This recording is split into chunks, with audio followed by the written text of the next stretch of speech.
Big wins for Democratic Socialists in New York City, backed by the popular Democratic Socialist mayor Zohran Mamdani. Already, there are Republicans trying to tie the winners here to national Democrats, and already there are some national Democrats a little bit nervous about how their own party might be painted. With us now, CNN chief data analyst Harry Enten. Sir, good to see you. So when we talk about Democratic Socialists, how are they perceived? You know, I will tell you, there is a reason why Republicans nationwide are licking their chops and why there are at least some Democrats who are a little bit worried, because what is true in New York City in a Democratic primary ain't necessarily true nationwide with the general electorate. I mean, just take a look here. Net favorable rating of Democratic Socialists. If you look at Democrats nationwide, look at this. Democratic Socialists are on the positive side of the ledger at plus 17 points. This includes Democratic-leaning independents. But look at all voters.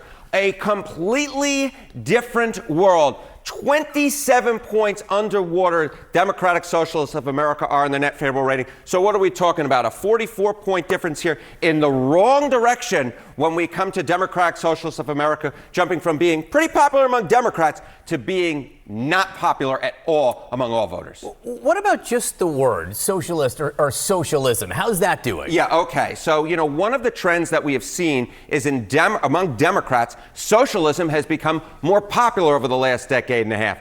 But what about the rest of the electorate? And this, I think, gives the game away right here. Okay, positive view of socialism. Among Democrats, look at this. Up considerably from where we were in 2010, 50% to now 66% now. That's a jump of 16 points in a decade and a half. But look at all others. The number is the same. It was 29% back in 2010. It's 30% now. Socialism has become increasingly popular among Democrats, but it is a much tougher sell in the rest of the electorate. It's a much tougher sell among independents, and this is why Republicans actually think that there could be some electoral opportunities because of these Democratic Socialists winning primaries, and why there are a number of mainstream Democrats who are going, I'm not quite sure about that. Okay. Getting a lot of focus here in New York City. There are a lot of people, I occasionally one of them as a non-native New Yorker, think that New York gets disproportionate focus. Is this something that really is only a New York thing in terms of how people are paying attention? No. This is what is so important. You know, when it comes to the popularity of Democratic Socialism, that may stay in the major urban corridors. But when it comes to it being an issue that people are being that are talking about, this is why I think Republicans really like what's going on here. And this is because, take a look at Google searches for the DSA, the Democratic Socialists of America. Up like a rocket, up 140% from when Mamdani, who of course burst on the scene about a year ago, up 140% from his primary win. And again, we're going to highlight it right here, reached an all-time high this week. More people are interested in finding out more about Democratic socialism than they ever have been in the United States of America. And given what you see in a slide like this, where you see, hey, you know what, there's still socialism isn't popular, and when you see, oh my goodness gracious, among all voters, it really isn't popular, Democratic Socialists of America, that's why Republicans are saying, hey, there could be electoral opportunities here. Okay, there were incumbents who were felled here in New York City, won by a Democratic Socialist here. So in terms of how many more incumbents might go, what are the prediction markets saying? Yeah, if you take a look at the Kalshi prediction market, we have already seen four House Democratic incumbents lose so far. How about the chance that 6+ House Democratic incumbents lose their primaries in 2026? Look at this. According to Kalshi, a 66% chance. The highest in the 21st century before this year in a non-census year was just 3. We're talking about a real chance it will double that previous record. That's in a primary. Fascinating to see, Harry, and thank you very much. Thank you, my friend. Democrats are in shock, at least the ones who consider themselves moderate. Socialist candidates across the nation are not only winning primaries, they're also taking leadership positions in American cities. New York is the latest example, as all of Zohran Mamdani's endorsements won their contest, sending the establishment into a tailspin. Former DNC chair Jamie Harrison, without naming names, argued online, quote, "If you hate the Democratic Party, then please don't run for our nomination." He said, don't use the party's resources, volunteers, and infrastructure. And he added that if you don't believe in the party, then don't ask its members to carry you across the finish line. An hour later, he clarified that he doesn't care if you're a progressive, a moderate, or a conservative, but he highlighted that there was always an understanding that building a stronger party was part of the job. Senator Chris Murphy responded to that, arguing that the party is the voters and that leaders need to listen to the voters who are demanding that the party be bolder. Joining us now in our fifth seat is Jumaane Williams. He's the public advocate for the city of New York. And Jumaane, I wonder if, just to respond to what Jamie Harrison is saying, is he right to say, if you're not a card-carrying Democrat, get out of our party, don't even bother running? First, I start off every sentence with Nixon 5, so I just have to put that out there. Okay. But the truth is, he's incorrect. Like the whole context is wrong. And we keep pretending somehow that the people in power in a lot of places were not folks from outside who came into the party one way or the other, didn't like what was happening, said, I'm going to try to make some change. And that's what's happening here. And quite honestly, what we see happen in New York City is, to me, an extension of what happened from 2008, where people who may not have even bought a black toothbrush voted for Barack Obama. They then voted for Donald Trump. There are people in New York City who voted for Donald Trump and AOC. People have been Zohran saying, Mamdani that's after correct. that, yeah. There are people who are saying, we don't want the status quo, we don't want the same message and the same messenger. The party leadership that I belong to has rejected that time and time again, and every decision they've made has led us to Donald Trump, and every decision they made have led us to this point. So my hope is that the party will finally say, let's listen to some messaging that is actually working, messaging that pushes back against the divisiveness that we've been seeing and hearing. If there's one thing a political party is going to do, it's to protect the political party as it currently is. And the people who know that the best are perhaps Republicans who experienced it vividly in 2016 when Donald Trump ran for the nomination, and he ran as an outsider, and he shook up the party, and he dispensed with all the establishment types, and then he took over the party with all of his extreme views on all sorts of things. And I call them extreme because that's what Republicans called them at the time.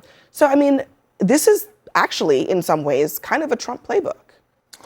Well, except Trump wasn't trying to, bring about the downfall of Western civilization like some of these socialist candidates are in the Democratic Party. So let's just be clear about that. And so, I mean, look, I'm not a Democrat, but I've been amused at the infighting in New York City today, and some of it is pretty powerful constituencies. I saw a video last night in one of these victory parties of a room full of young white socialists screaming at a television with Hakeem Jeffries on it, who's poised, by the way, to possibly become the first black Speaker of the House, going, you're next, you're next, you're next.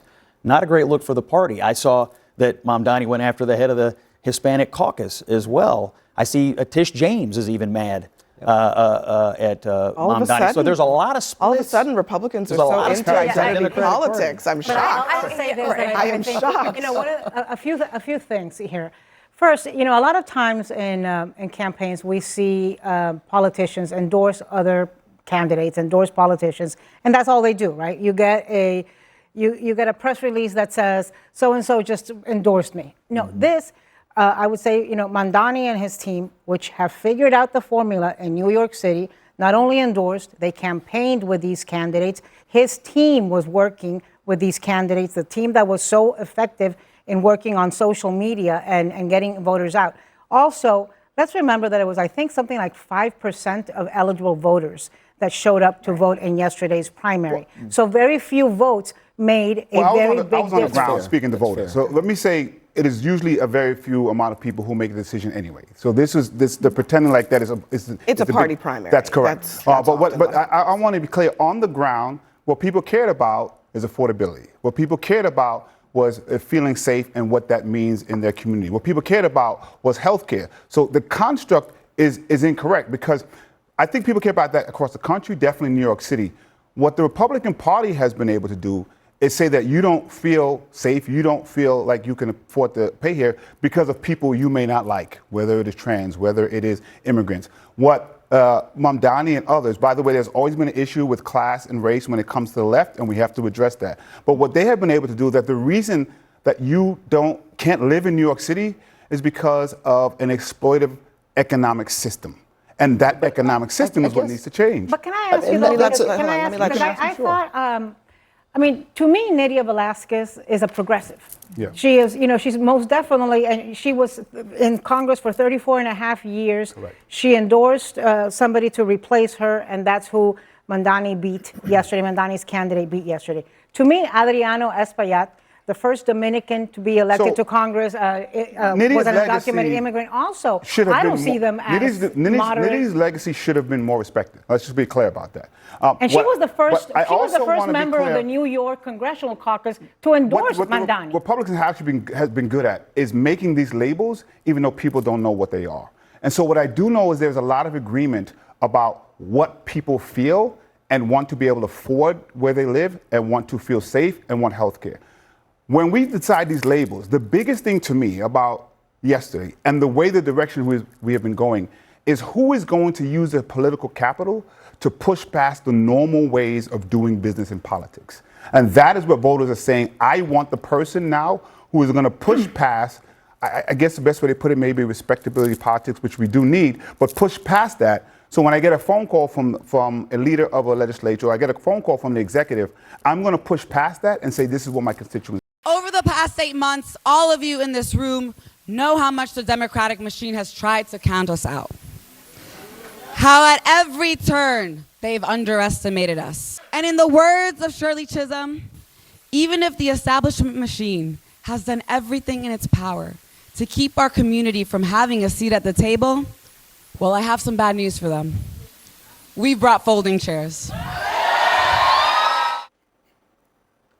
All right. I mean, I just I don't- mean, the establishment machine, she's Abby, going after look, them. We're still in the anti-establishment element of our political history, I suppose, in our country right now. But to me, if I'm a Democrat, I'm really wondering, and I'm really concerned about this going beyond just New York, beyond Washington, D.C., because I can assure you, we're going to make the argument to voters, you can either be for less taxes or the party that wants to tax you more, because if you're going to say everything's for free, that money has to come from somewhere. Well, it already is happening all around the You run the country. risk of you run the risk of pushing out a That's lot not of done yet. highly successful people. I think what the people like Zoran Mamdani are putting on the table is, do we need a more fair economic system where Correct. people at the bottom can do better and not just people at the one of the top? things- And the reason that message is resonating is because it is a fact that economic inequality has been supercharged in the last 10, 20, 30 years in this country.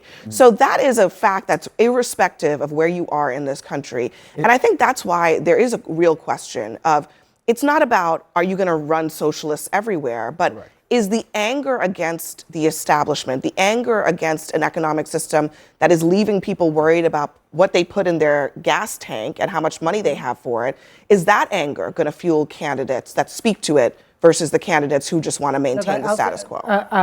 I would say that one of the things we learned last night is that past the very friendly smile of Zoran Mamdani, he is a ruthless tactician and an ideologue who wants more people of his ideological bent elected, and he's not satisfied with And he just doesn't, being and he doesn't, with just and being even, I mean, Nydia Well, Velázquez exactly endorsed what Adams him, thought and he was gonna be. and he didn't. And the other thing that from last night respect her is, desires. to quote my friend Whoopi Goldberg, I would say to Chuck Schumer, dude, you're in danger. Because this, I think, puts a lot of wind in the sails of Alexandria Ocasio-Cortez Do to you think it challenge was him. economic concerns that got Dan Goldman banned from that coffee shop in Brooklyn? I think, first of all, that was horrible. And so I want to make sure I lift it up. Dan Goldman is a gentleman as far as I'm concerned. I also think it was horrible, the anti-Haitian and anti-black rhetoric, and anti-Muslim rhetoric that occurred with the Chevalier race. But I do think economics is at the root of it, and equality In that is there. specific instance, But you think it had you anything can to do with highlight a lot of economics? specifics, but we need to look at No, what's happening. I just want you to admit what was actually behind these congressional races. Well, behind We're talking all around it. Well, no, we're not. What was behind those races was that people can afford to live, and the inequality that Don't want to exists in admit it. different spaces. All right. Okay. And the Everyone, Goldman thank you race was- very much